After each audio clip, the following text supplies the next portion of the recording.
আলহামদুলিল্লাহ রাব্বিল আলামিন। সমস্ত প্রশংসা আল্লাহ সুবহানাহু ওয়া তাআলার। দুরূদ ও সালাম বর্ষিত হোক নবী মুহাম্মদ রাসূলুল্লাহ সাল্লাল্লাহু আলাইহি ওয়াসাল্লামের উপরে।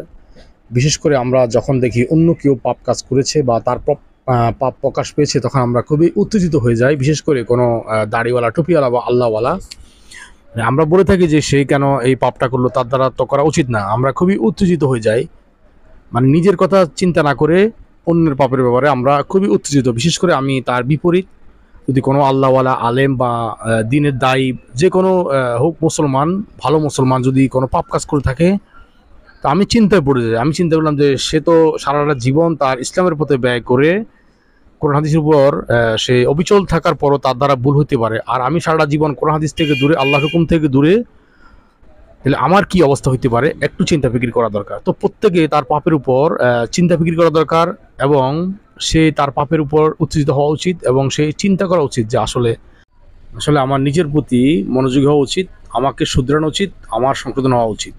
যখন আমি আমার নিজের সংশোধনের ব্যাপারে চিন্তা ফিকির করবো, ইনশাআল্লাহ আল্লাহ সুবহানাহু ওয়া তাআলা অবশ্যই আমাকে হেদায়েত দান করবেন, অন্যকে চিন্তা ফিকির করার থেকে আমাকে হেফাজত করবেন।